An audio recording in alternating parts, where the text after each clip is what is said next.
Episode 3 of the remaking of Earthtones 1. Today, we're going to be working on a song called Stormy Weather. This one is actually looking like it's got the most amount of work to do, which I wasn't expecting. But perhaps that's a good thing. I can kind of show you what I did in the early stages of working on those other tunes that I didn't actually end up filming. So I can kind of go through that here. I'm going to practice what I preach in the first 2 episodes with my process and workflow being about starting with the MIDI stuff and then focusing on tracking guitars.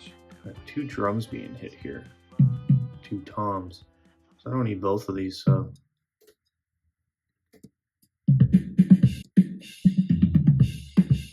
Ooh, we got a snare hit the same time as a tom hit, which is, I mean, maybe not physically impossible, but a drummer would never do that. So it helps to actually know how to play the drums. If you don't, then it's maybe wise to consult one of your drummer friends to see if your drum tracks are sounding and feeling natural, because an unnatural sounding drum track, it can ruin a song. But I say that somewhat lightly just because there are some songs where that kind of worked. A song called Shine from Collective Soul. It was one guy who made that whole track. He wrote it, produced it in the 90s. But go back and listen to it, and you'll actually notice that that drum track is kind of strange. It's not something a drummer would actually play. That's because a drummer didn't play it. So next up is bass. My main goal here is to make sure the bass syncopates with the kick pattern. So the kick drum. The more perfect you can get that, the more punchy your rhythm section is going to be. Now onto electric piano, which is one of my favorite instruments.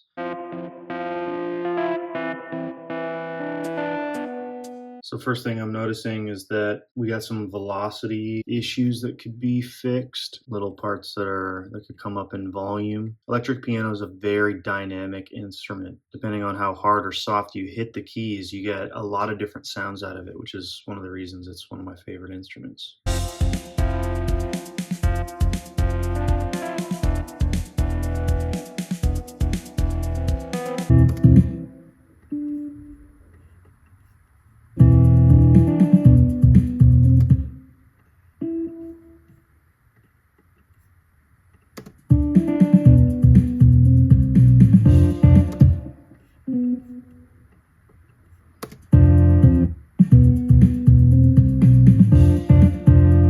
So I'm trying something out here in the chorus where I have these chords being played to a rhythm and then these notes that kind of fall in between the chords.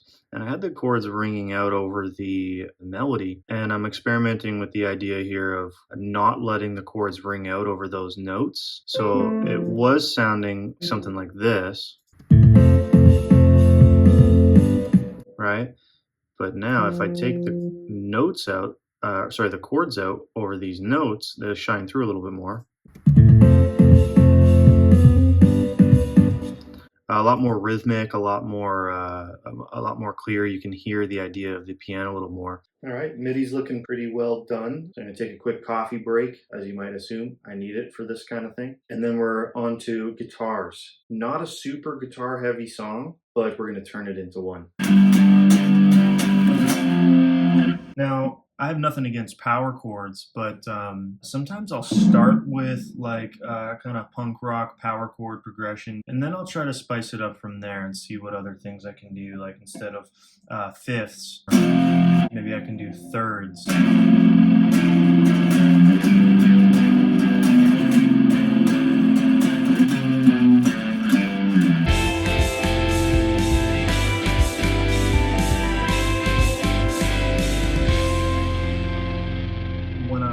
Playing rhythm guitar, I'm thinking of myself as part of the rhythm section. So without looking at it and just using my ears, what I'm trying to do is I'm trying to syncopate with the bass guitar. But now that I'm explaining this to you, I think it'd be wise to actually go in and look at the bass guitar again, see if my rhythm guitar part is actually syncopating with that. Yeah, so right there, I found out that I wasn't playing the right riff there. I was playing the second repetition both times, but the first time it goes like this. There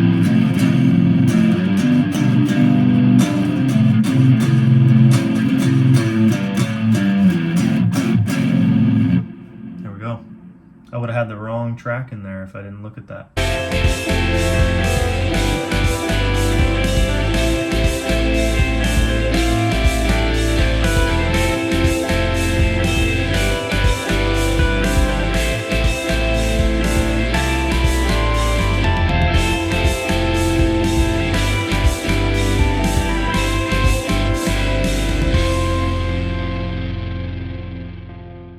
try one with just fifths, power chords, and see if that's better.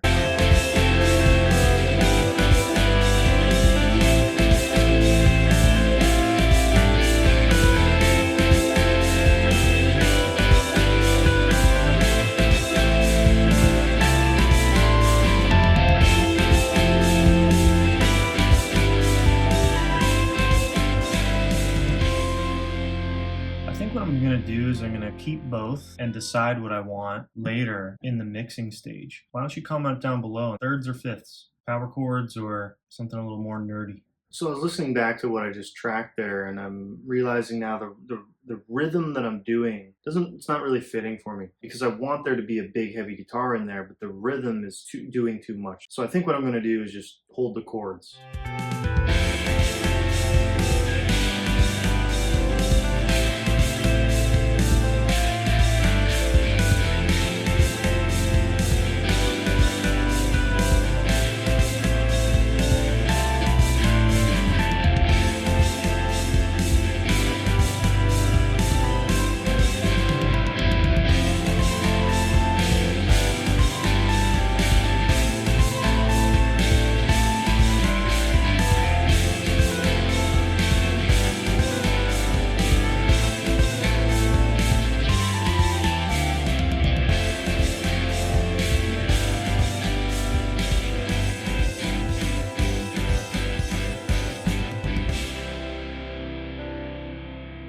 One thing I played around with is actually double tracking the solo and putting a more low end and distorted double track to kind of beef it up a little bit. I don't know if that's going to sound any good. I don't know if the track needs that, but we're going to try it and find out.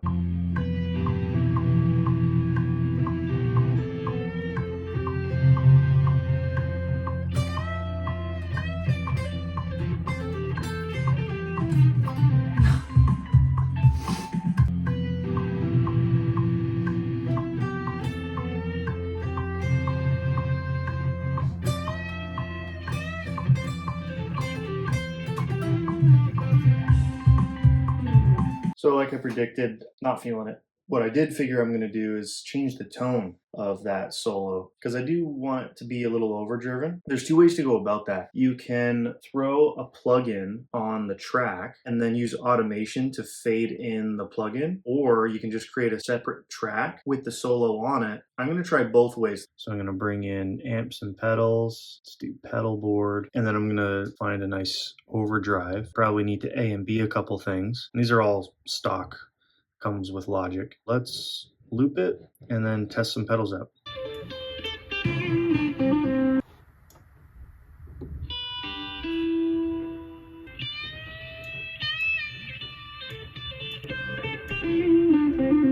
Now this one I like. It has like a bit too much of a filter on it, cutting out a lot of the high end. Let's try it with the track.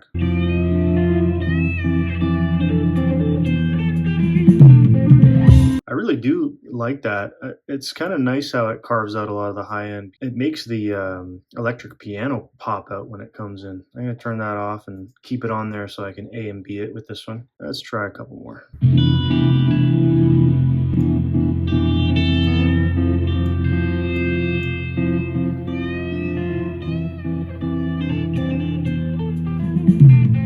That actually sounds kind of cool. Let's solo it again.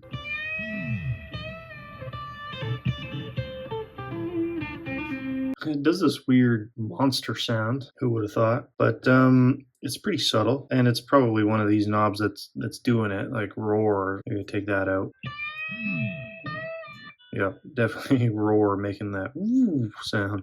I'm going to play with this more in the mixing stage, but I'm going to leave these three on the pedal board and have this one activated. And then what I'm going to do is I'm going to automate it so that the pedal board only shows up during this section. All right, so I think we'll cut it here, and then we will continue where we left off next week in episode 4 with trying to see if replacing the electric piano with guitars is the right move. If not, then this song could be done and ready for vocals. It's a thicker, heavier song now, which was the goal, but I think we we can take it even further in that direction. And I think making this song even more guitar focused is the answer there. So that's what we're going to try to do next week, or at least next episode. Thanks for tuning in. If this thing that I'm doing here is cool to you and you like it, make sure you subscribe, hit the bell to catch the next one. Like always, if you have any tips or advice, let's make a community out of this. This music production stuff is hard. There's a lot to learn. Halfway through this, I wasted a whole hour